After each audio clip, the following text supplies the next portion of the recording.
আমাদের একদিন বসে থাকলে আমাদের সংসার চলে না। আমি যাই ইনকাম করি দিয়ে আমার ফ্যামিলি চলে। কাজ যদি না করি তাহলে সংসারে কোনো টাকা পয়সা দিতে পারি না।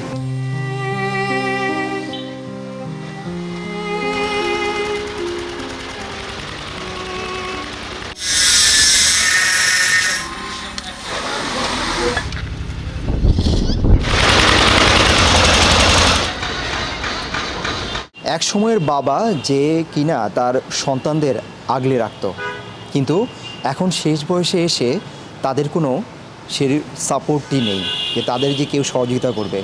উল্টো তারাই কিন্তু এখন ইনকাম করছেন, ইনকাম করে উল্টোই তাদের পরিবার চালাচ্ছেন। চলুন আমরা একটু কথা বলি তাদের সাথে। আমরা বয়স্ক মানুষ, বাড়ির কাজ করতে পারি না, এখানে এই হালকা পাতলাই সিকিউরিটি গার্ডের ডিউটি করি। আমার সংসারে 10টা টাকাও আসার মতো কোনো ক্যাপাসিটি নেই। আমি এই 10,000 টাকা বেতন পাই, এই খরচ করি, খাই, যা থাকে বাড়িতে পাঠাই। এতে ডেটা চাল বাদ যেমনি খায় পোলাভান থাকে, বউ পোলাভান। এই লাইনে যে সমস্ত লোকজন আছে তারা মালিক পক্ষের কাছ থেকে খুব একটা ভালো পর্যায়ে থাকে না, খুবই কষ্টে আছে। আমার তো শুধুমাত্র ভিটামাটি ছাড়া আর কিছু নেই। আমি কোম্পানি চাকরি করি, কোম্পানিতে যে বেতনটা দেয় বেতনটা আমার পোষে না। এই কম টাকা দিয়ে আমি সংসার চালাতে পারছি না। এখন যে পরিস্থিতি আছে, এখন আমাদের এখানে সোসাইটি বেতনও বাড়ায় না। সরকার এই জন্য আমাদের জন্য কোনো পদক্ষেপ নেয় তাহলে আমাদের জন্য ভালো। এদিকে এই শিশুটি শ্রম দিয়ে যাচ্ছে তার পরিবারকে দুবেলা দুমুঠো খাবারের আশায়। নেই প্রাণের মায়া, বিপজ্জনক জেনেও নিরলস কাজ করে যাচ্ছে। আমি যদি ইনকাম না করি আমার মা বাবা চলবে না, আমি কাজ করে সংসার চলবে। আমরা তো গরিব মানুষ, পড়াশোনা করাবো কিনা।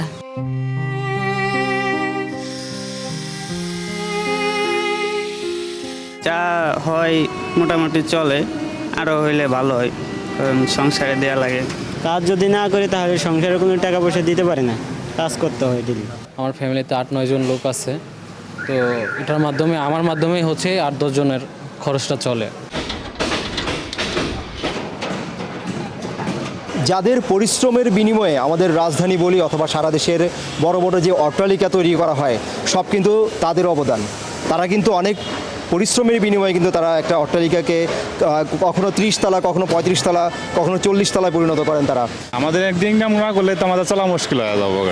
আমাদের ইনকাম যদি আজকে না করি বা একটা অসুস্থ হই বা একটা অ্যাক্সিডেন্ট হই, তাহলে আমাদের বিপদ, আমার বিপদ, আমার পুরো ফ্যামিলির বিপদ।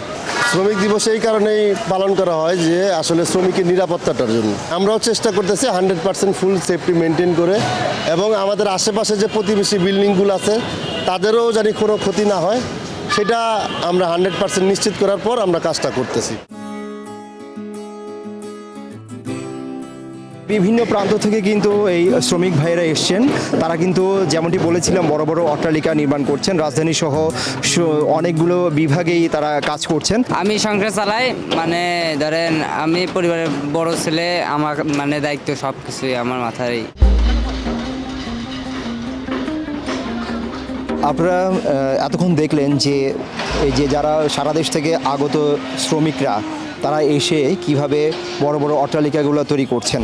আমরা এতক্ষণ তো দেখালাম যে বড় বড় অট্টালিকাগুলো তৈরির যে মানুষগুলো, তাদের যে শ্রমিকগুলো, তাদেরকে দেখালাম। এবার আমরা যদি একটু যাই যে ইটের ভাটাগুলোতে যাচ্ছি, আমরা ইটের ভাটাগুলোতে শ্রমিকরা কিভাবে কাজ করছে, এমনকি তারা কি বলছে, চলুন আমরা একটু ইটের ভাটায় যাই এখন।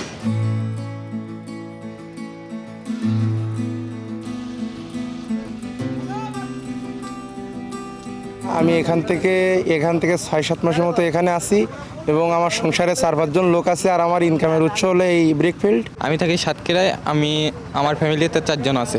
আমি যাই ইনকাম করি দিয়ে আমার ফ্যামিলি চলে। সরকারভাবে যাতে আমাদের একটু চাই দেখে, শ্রমিকদের চাই দেখে হয়তো আমরা ভালোভাবে একটু চলতে পারবো।